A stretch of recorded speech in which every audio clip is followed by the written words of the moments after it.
pictures of it, and I'd never seen an animal being born before. So this next night, here we are killing this live goat. So I decided I wasn't going to drink the blood and I wasn't going to eat the meat. So they grilled the meat. It was smelling really good. They stewed it, and we were passing the bowls along to each other. And when the bowl got to me, I just said, "Oh, I got to eat it. It just smells so good." So I ate it, but I had to turn my back to the live goat that I was sitting across because I felt guilty. And then a few days later, we were on a game reserve, and we were in this luxury restaurant where they actually served some of the game that has been killed, freshly killed, on the reserve. So they brought out this huge animal. It was like an antelope type animal, right? And it was tethered to this long branch and tied up like that. Huge animal. And we were sitting at this really, really long wooden table. There was this really long plate right in the middle, and they plopped this animal that had been roasted over a pit with its face and its hooves and everything. And they just started carving it for us to eat with its eyes and its head and everything. And I just decided at that moment, okay, that's it. I'm going to be a vegetarian. I can't do it. And I decided when I got home, because I still continued to eat meat while I was there, but I decided when I got home, I was going to be a vegetarian. So the second semester, I went to Howard University, and to my surprise, there was this huge community of black vegetarians and vegans right up the street from Howard University, and they actually owned the very first all-vegan establishment in Washington, D.C. So they had been vegetarian and vegan since at least the 30s, many of them influenced by Dick Gregory.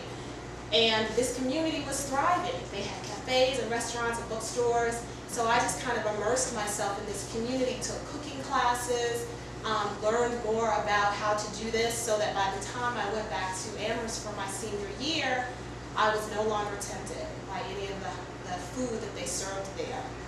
And I was a committed vegetarian. And by the time I graduated, I decided to become a vegan and let go of cheese. And cheese was the hardest thing for me to give up.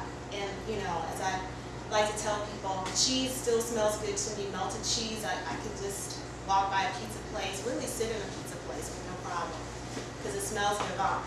But I just had to decide that the momentary pleasure of a piece of cheese in my mouth was not worth the health risk that cheese presents.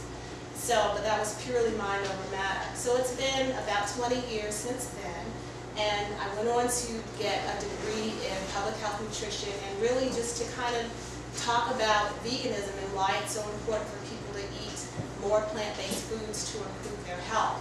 And it's not just to improve their health, but it's to improve mine as well, because what we eat has the biggest impact on global warming and climate change. The emissions from the cows and the chickens and the pigs and the turkeys and all of the animals that were raised, the poop and the burps, cause more methane gas emissions, more methane emissions than all of the gas emissions from cars combined in the world. So it's very important.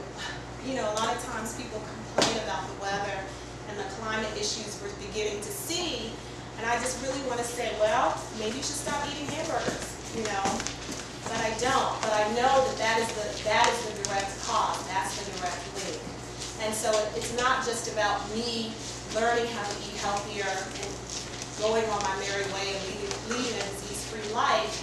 It's about me trying to get people at least to understand the information, to receive it, so that they can then make informed decisions, not only for their health, but for the health of the planet. And that affects me directly. So there's so much information that I can share, so much more that's in the book about why to eat healthier, how to do it, that I decided that I wanted to write the book because I've been teaching vegan classes for a number of years, and I put everything that I learned and people would ask me in the book, so it could be like a one-stop shop for how do I go vegan. But I can kind of stop there and answer any questions that you all may have about veganism. One last thing I will say is that my mother became a vegan with me when she was in her 50s, and she had there are 14 of them total. She had 13 siblings, And out of all of the siblings who reached their senior years, she's the only one that has no health issues at all. She's 73, she'll be 74 this year. She still has her 37-inch figure. She walks 3 miles a day. She exercises an hour a day in addition to walking 3 miles a day. And she has no arthritis, no overweight, no diabetes, nothing. She's very, very healthy. And it is because she regularly exercises and she eats a vegan diet. And it's not rocket science. It's simply that she's not getting cholesterol or saturated fat, which clogs your arteries and leads to heart disease. That's it. And the fewer foods that you eat with saturated fat and cholesterol, the healthier you will be. And when you eat plant-based foods, you don't have to worry about getting that. So I'm really, you know, my mother gave me life, and I feel like I helped her to be reborn by, you know, by sharing this information with her about how and why to eat vegan. So I'll stop there and answer any questions that you guys may have for me. Yes, ma'am. Can you give me a little bit more detail as to what a vegan eats? What type of food to eat as a vegan? Yes, I can. So a vegetarian is a person who eats, who does not eat animal flesh, no meat. So a vegetarian doesn't even eat fish, right? Because fish is meat. Meat is just animal flesh. And fish are animals that live in the water. So vegetarians don't eat fish, chicken, pork, duck, goat, turkey, any other animal we can stick a fork in. Vegetarians in general don't eat that. But they may drink milk, they may eat dairy products, they may eat eggs. A vegan doesn't eat any meat, any eggs, any dairy products. So nothing that comes from the animal. All of our foods are plant-based. So what that means is that when we have cheesecake, or we have blueberry waffles, or we have smoothies, or any dish that we have, the ingredients are made from plants, plant-based foods. Beans, nuts, whole grains, fruits and vegetables. They're not made from animal-based products. And these days, you can get a vegan version of everything. You can have vegan ice cream, you can have vegan pepperoni, you can have vegan cheese, you can have vegan milk.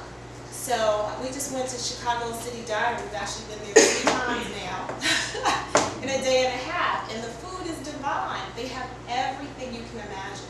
If you don't know the place is vegan, you go in there and you order anything that you would typically order at a diner. It's just vegan based.